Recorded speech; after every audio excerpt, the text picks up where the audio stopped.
Take Back Your Health Now, Episode 41. You're listening to the Take Back Your Health Now podcast, the show that interviews the top doctors, athletes, trainers, and entrepreneurs to help you find the holy grail of health. Now here's your host, Dr. Dan Margolin. Hi, this is Dr. Dan Margolin with another segment of Take Back Your Health Now, where we pull out all the stops in search of health's holy grail. We got a very exciting show for you today. A little bit off of the direction we normally go. We've been getting like some pretty serious, deep kind of conversations recently. This is really going to bring a totally interesting concept in health and nutrition to you. We're interviewing today Walid Abdul-Wahab. Walid was visiting his family in his hometown of Jeddah, I'm probably saying this wrong, Jeddah, Saudi Arabia, looking for raw milk. He was approached by a friend with a plastic bag of camel milk. He then quickly realized that camel milk was being used medicinally in the Middle East and the U.S. for complex health problems. When Walid moved to California, he appreciated how people valued a healthy lifestyle. He realized this was the perfect place to start a camel milk company. After selling camel milk at mosques and ethnic food festivals, Walid's business plan won the Marcia Israel Award from USC, so he decided to leave his corporate real estate position and begin his camel adventure. When looking for U.S. camel herders in the Midwest, he came across a group known for being polite and down-to-earth, a group who didn't exist in the Middle East, the wonderful Amish community, who exemplify hard work and cooperation. Watching them work together was and remains awesome to Walid. Walid felt that they deserved an easier way to bring their products to market, and he loves the quality of their camel milk. Walid, welcome to the show, sir. Thank you so much, Dr. Dan, for having me. Oh, it's our pleasure. So, Walid, I don't even know where to start, my friend, but first of all, so you just give me like a little background. You grew up in Saudi Arabia. Where did you grow up, sir? Yeah, so I grew up in the Arabian deserts for about 20 years, so I have a very deep attachment to desert culture and the nomads and the Berbers and the Bedouins. So the desert for itself, I find it to be the most beautiful place on earth. And obviously, California being a semi-desert, it kind of works both ways. But I grew up in Saudi Arabia in Jeddah during my whole life, and then moved to California to study business at USC.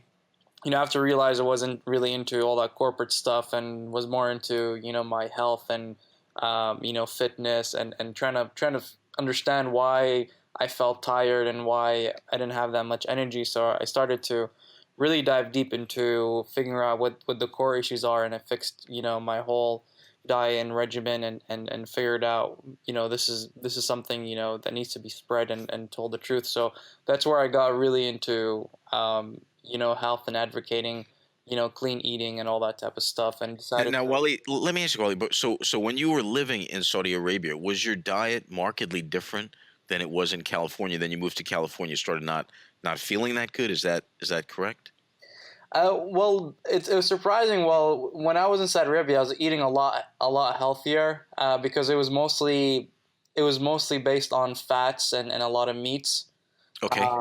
And moving to California, once I started to read a little bit more, like I used to be into men's health and that type of stuff, and they were all saying fat's really bad for you and you have to eat low fat and that type of stuff. So I kind of got confused and went through kind of more of the American approach of really getting, performance and that type of stuff. But when I realized that there's a whole nother story to it, another side to it that I didn't really know, and that's where I finally decided to really dig really deep into the literature and figure this out myself.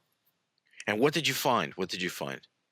Well, a lot of stuff. I mean, number one thing, when my parents told me, fat was actually really good for you and didn't really make you fat, like they weren't really lying. I mean, back home, we used to, like, fat was something we used to savor so much. We used to use it as a dipping sauce as well for meats, and that's, I mean, we used to prize fat so much back home. Like it was amazing. I remember my dad used to, force me to basically suck on the bone of the ligaments to take out all the fat, and I used to hate it so much. And that's when I realized that obviously like the ancient culture and the ancient knowledge of your ancestors really knew what they were talking about. Right, right. And so that's when I came here, getting involved in the paleo community and and with autoimmunity and all that type of stuff, I discovered that hey, fat's actually really good for you, and it's actually a source of energy, and it doesn't really make you fat. Actually, it gives you, the utmost energy, as long as you want, and it actually helped me stop craving all the sugar that cravings that I had, which was another problem. When I was in college, I mean, every college student can say the same thing, is that they were always hungry. Every college student on campus is always Right. hungry for that one reason, is that they weren't having the right nutrition. So and I was one of them, frankly. So that's something where I discovered just a slight change in and diet could lead to whole new thing, and now I just eat like once or twice a day when I'm hungry, and I don't even look back at it. So it's quite amazing how that change has really turned my perspective on how I see food and nutrition. It's funny. I just had a patient who he's about a 15-year-old boy. He hurt his foot a few months ago, and he had gained something like 30 or 40 pounds because he wasn't active. And I was talking to his mom about it, and I'm like, "Well, what do you mean?" Like she said, he's always hungry. And I said, "Well, give me an example." She said he wakes up in the middle of the night and has a slice of pizza every night. And I'm like, "Well, what else does he eat?" And it was basically purely carbs. And it's exactly what you're saying. I mean, there was really no vegetables, no anything, no proteins. I mean, just pizza, cereal, bread. So very, very interesting. So okay, so you start to recognize this, and then how does this go over into camel's milk? Well, the idea of camel's milk is just one of many products where we're focusing on under the Desert Farms brand. So I created Desert Farms as a um, as a natural health food brand to introduce superfoods from the desert. Now, a lot of people don't understand, but there's a lot of powerful superfoods that come from the desert, and people are just afraid to look for answers, in one of the harshest, climates, any human can survive in. Well, I Um, always I always wonder, like the nomads, right? They're out there in these incredibly harsh climates for months or weeks, walking through the desert. How do they survive? What is their secret? well, they mostly thrive on either milk from the camel, some a little bit of dates, and obviously the meat of either the sheep that they bring on with them, or the camel itself. Are they? I And mean, there's really like there's no vegetables for the most part, or is it basically like meat and milk? Is that pretty much what they're living on? yeah, milk and meat is pretty much the number one source. A lot of the Berbers pretty much take on with them during uh, long adventures, like within a month or two. So milk and meat is pretty much their main source of nutrition. Now, I want to ask you sort of a silly question, but what is the lifespan of like a nomad? Like when you see them, what type of disease states do they have? I mean, what would you say to that? Well, they're very strong. I mean, they're very aggressive. I'll tell you that. I mean, there's a whole. I don't know if you've seen the movie Lawrence of Arabia, but those Arabians, like, that live in the desert, the Bedouins. They're very aggressive, yet they're very hospitable. Huh. And they have such a strong strength that, like, you can't really, like, when you shake their hands, you really know, wow, this guy's been around for so long, and it's just so fascinating. As far as I know, I haven't seen anyone that lives in the desert that has a complex health problem that I was aware of. Maybe they were never diagnosed, but as far as I know, I mean, they pretty much roam around the deserts, every single day. So they Yeah. must have I mean, some sort of health. do they live to ripe old ages? I mean, sort of a silly question, but Yeah, I mean, as far as I know, like, they're all within the 90s. I mean, that's very common for someone to live past the 90s as well. I wow. mean, if you see pictures as well, you can see, like, because of the sun, like, you could see their old age coming in. And you see a lot of great old people over there. Like it's just amazing. Like within their 70s and they're still moving around because they don't have They're one. still with it. They're still with it. Exactly. Yep. Yep. Yep. So tell us a little. I cut you off there. Tell us more about the superfoods. What would be some superfoods that we would get in the desert, and how would we use them? Yeah, so the number one thing we want to focus on is obviously the camel itself. I mean, the camel is so remarkable in itself to where there's been it's gone through so many eras of changes. Like it actually originated in North America first, the camel, and then obviously crossed over during the Ice Age and has adopted and has been very resilient to all types of climates and environment. So the camel is the first animal we want to look to because it's so resilient and it's so adaptive to many environments, and you could put it anywhere in the world and it could thrive. I mean, one of the largest camel population in the world is actually in Australia in the outback, and there's very little things that survive in the Australian outbacks. Wow. And camels were one of the few animals that actually thrived and tripled in numbers within a few years. There's about 1 million camels there in Australia. No one even knows Oh my about them. God. Now Yeah. let me ask you, how much water does a camel actually need?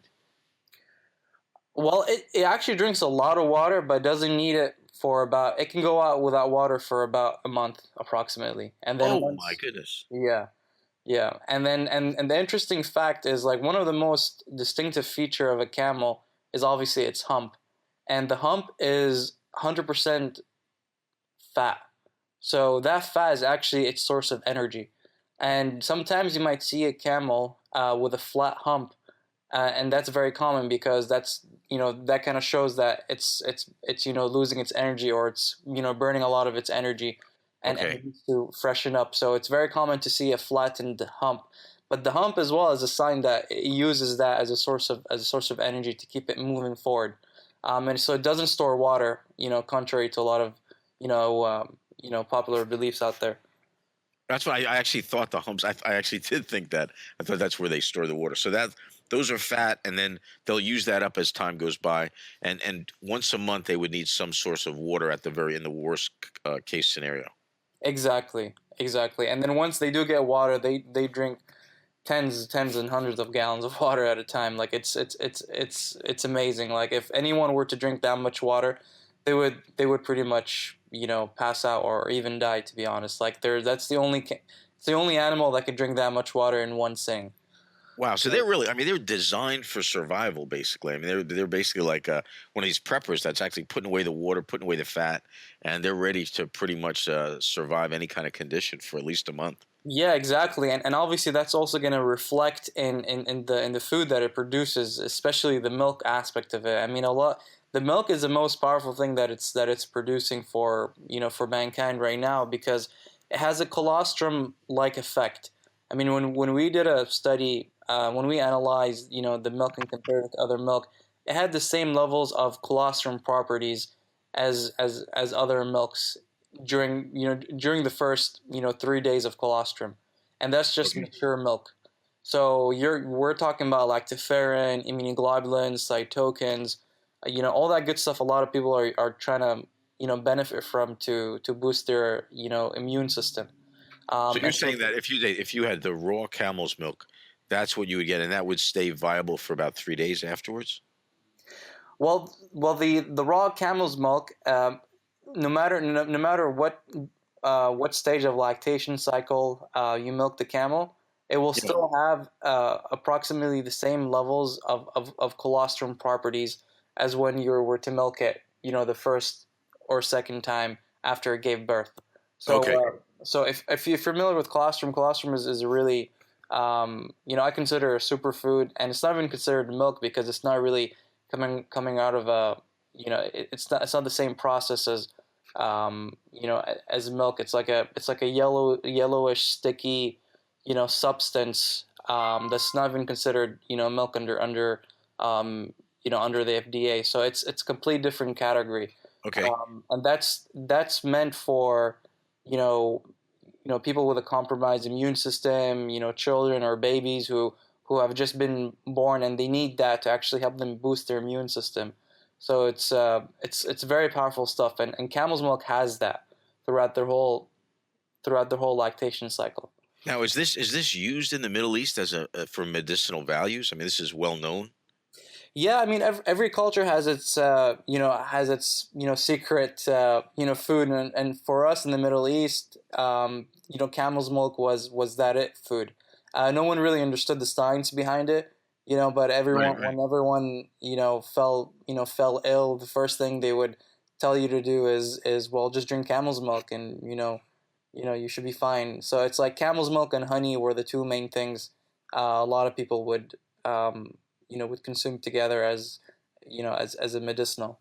Very interesting. Now we hear like we've interviewed some great nutritionists and doctors and stuff on different subjects, and the one thing that has come up a great deal, and it seems to be the one thing almost everybody seems to agree on, is that milk, like just from a cow, dairy, is not particularly healthy for you.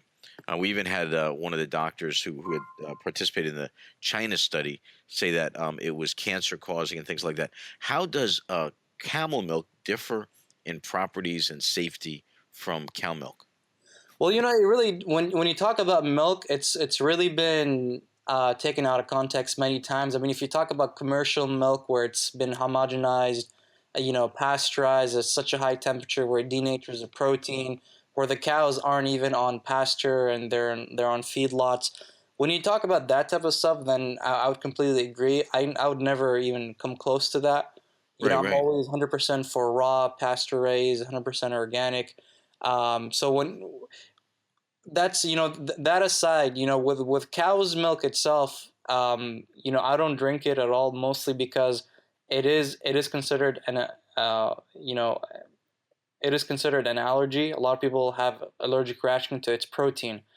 right. So the benefit with camel's milk is that it doesn't have the same protein structure as cow's milk, and we're told that milk has two types of casein. So it has an A2 beta casein and an A1 beta casein.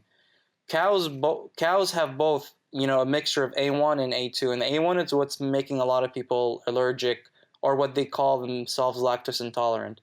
Right, right. And however, with camel's milk, they exclusively only produce A2 beta casein, which is the non-allergenic form of the protein. And we've seen probably 99% of people who were allergic to cows and goats have actually done so much better on camel's milk because of that reason. So, and we have a lot of people on the autism spectrum that have some sort of, autoimmunity disorder that they haven't had milk in about 10 years. And once they switch over to camel's milk, it's like, wow, I can finally, drink milk again. So Now, this Wally, what does it taste like? I mean, how does it compare in terms of taste? It's very similar to skimmed cow's milk. Has a Okay. lot much smoother taste, but it's got a little bit of a sweetness in the end. You definitely, it's a very clean aftertaste. Like you could barely tell the difference, especially if you do like a blind test. Yeah, Uh, if I blindfolded you and put a skim milk from a cow and the camel's milk, could you tell the difference? I wouldn't be able to tell the difference. No, it's Wow, very wow. very it's very very difficult. But if you give me pasteurized milk, I'll be able to tell the difference. But Right, right, right. Understood. if you do raw cow versus raw camel's milk, like it's very hard to distinguish it.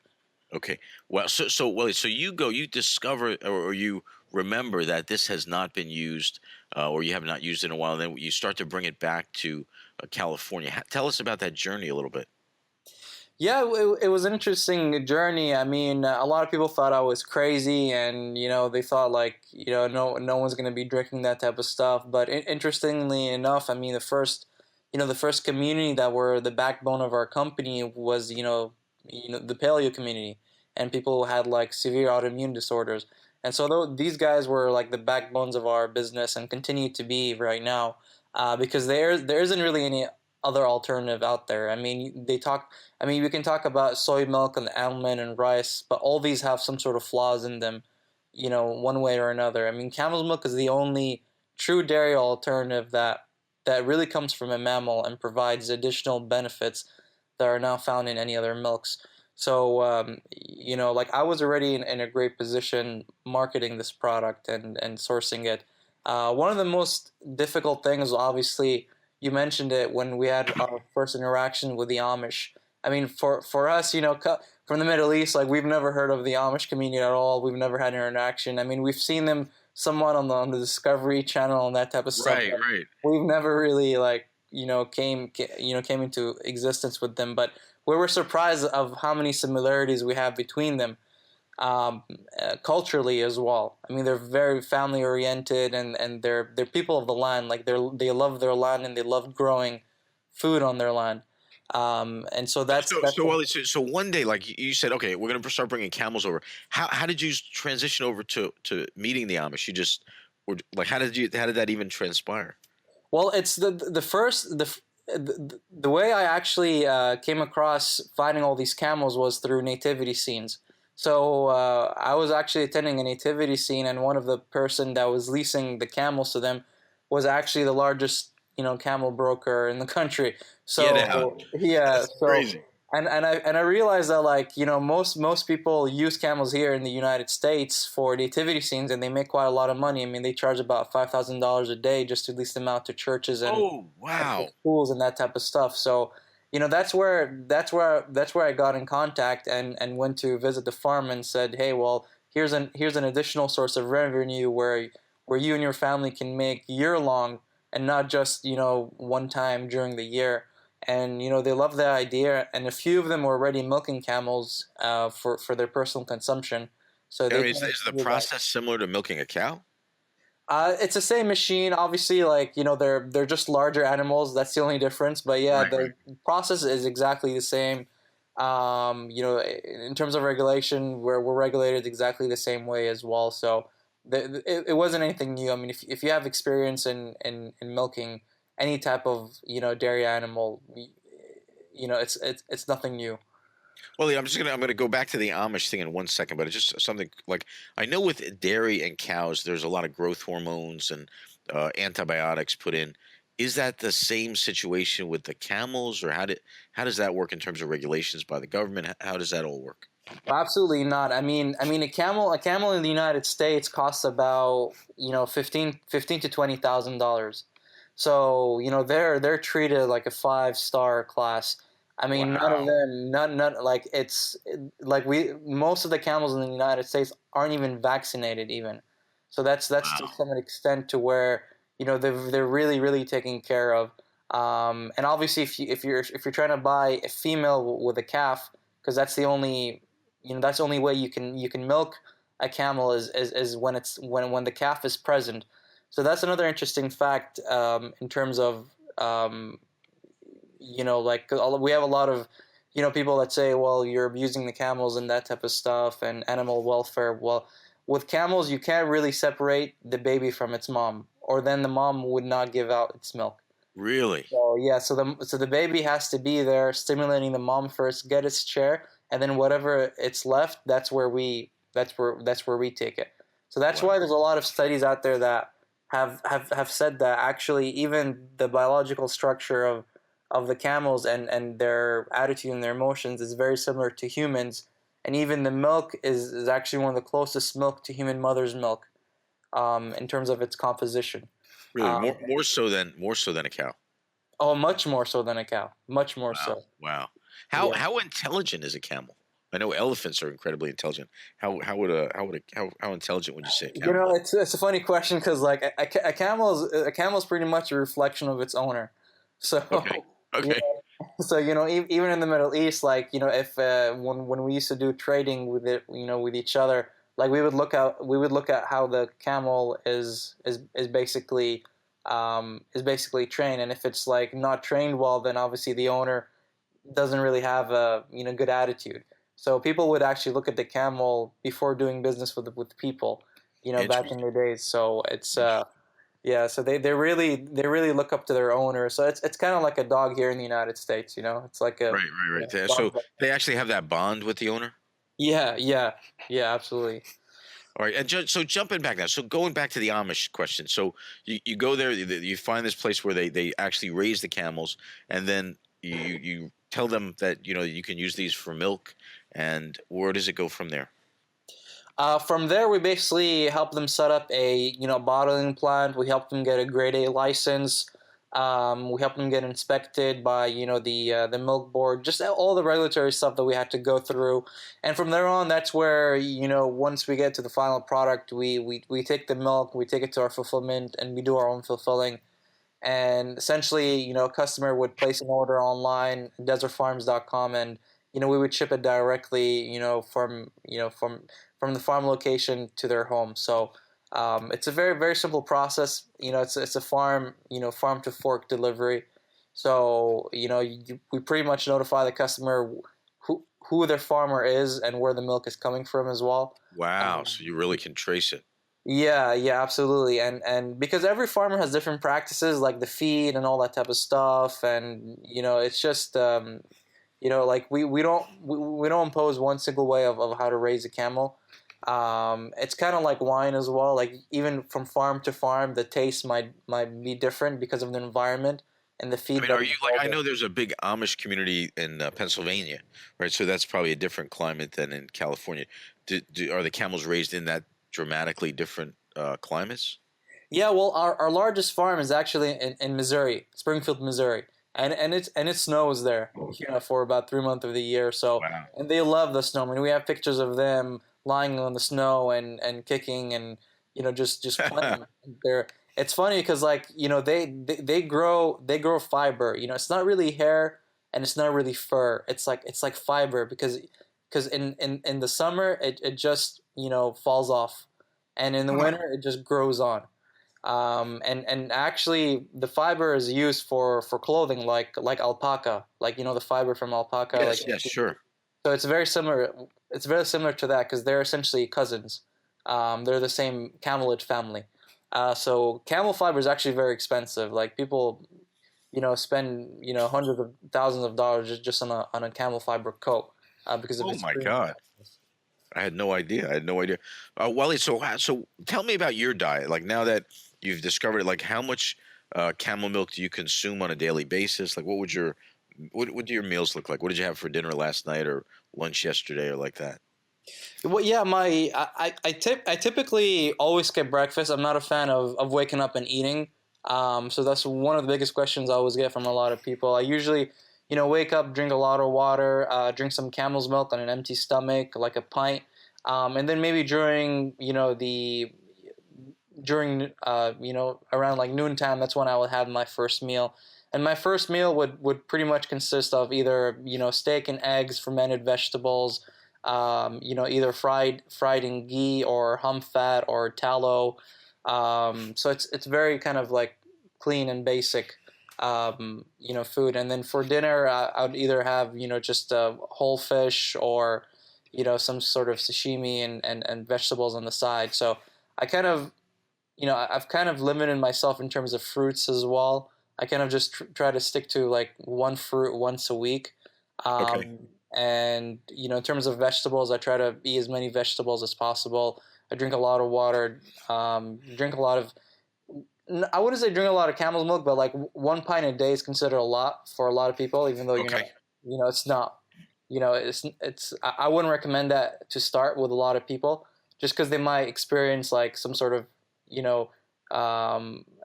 like a detox effect, if you know what I'm talking about. I understand. Sure. If they drink too much of it.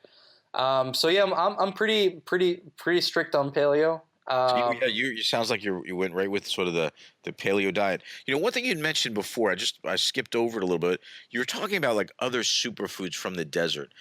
Does your company represent other superfoods aside from the camel milk? Like what are those?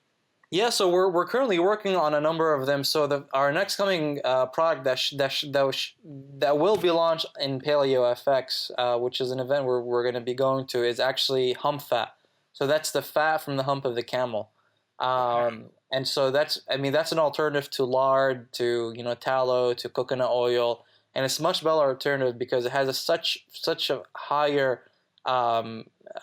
heat point than any other cooking oil out there, and it has a really high level of vitamin B12, which I was really surprised for something that's 100% fat. So Wow. it has really high levels of saturated fat and good fats and all that stuff. So it's a much healthier alternative. So that's like the next product we're going to be launching from the superfood. After that, we're going to be focusing more on like desert salt, and possibly like dates that really come from the Arabian deserts rather than the California deserts, because they're completely different breeds when you talk about dates. Wow. So there's a lot of products that that we have in our culture that actually really flourishes in the desert that people don't really know of. And Yes, we want to it's honestly it's something we don't really hear very much about. Yeah. I mean, most people think of the desert as like a dead climate. It's for us, like it's the most beautiful place because it's so clean. Yeah. There's nothing there, but the beauty of it is that if someone is there and something is living there, then that should tell you something about like it's powerful nutrients, or basically it's survivalness essentially. And this has been handed down for hundreds of years. I mean, things that just somebody else like that would be put in the desert would not survive very long. But based on all these techniques that we're developing, I guess food and things like that, it's amazing. It's really amazing. Well, Lee, let me ask you. One of the questions I always ask the guests towards the end is, if I were to ask you, like, what to you would be the holy grail of health, what would that be? Let me just pose that question to you. Yeah, I mean that's a great question, and not to be biased, but we really think, or I really think that camel's milk is really kind of a complete superfood, and just not just the camel milk, but also the camel itself. Anything to do with the camel from head to toe, everything about it is such a complete superfood that I think we've basically have overlooked one of the most magnificent animals that has tested the most harshest climates in the world and continues to amaze everyone, and that we haven't really used it as an alternative source of protein, and so I think the camel itself as a whole is one of a magnificent, remarkable animal that I think sooner or later it will be considered the holy grail of nutrition. Well, Wally, so is there? I mean, obviously, there's such a thing as camel steak and those kind of things. Is it? How does that taste? Oh yeah, absolutely. I mean, with any meat, like it really depends on the age of the camel. So obviously, the younger the camel, the more the more juiciness to it, the tenderness to it. So a lot of people do camel burgers, camel sausages, camel steak. Really? So, yeah, it's exactly the same as as beef. Amazing. Wally, how would people that want to get more information about you, about your company, how would they get in touch with you? Yeah, they can go to our website at desertfarms.com, and you can check out on our story all our products, and I have my email on there as well if anyone would like to reach out and ask questions. Be more than happy to get in touch. Wally, I want to thank you for taking the time to be on our show. It was really awesome, and I appreciate you being on. Dr. Dan, thank you so much. I had so much fun with you. This episode is sponsored by New Jersey Foot and Ankle Center in Oredo, New Jersey. Remember, when you have a foot problem, you've got a foot doctor in the family. Weekend and evening appointments are available. Call us at 201-261-9445. Once again, that's 201-261-9445. Thanks for listening. Check out the show notes over at drdanspeaks.com. If you're loving the show, head over to iTunes and leave us a review, and we'll catch you next time. Voiceovers for this episode were provided by Randy Ramos Jr. To see and hear more of his work, visit randyramosjr.com.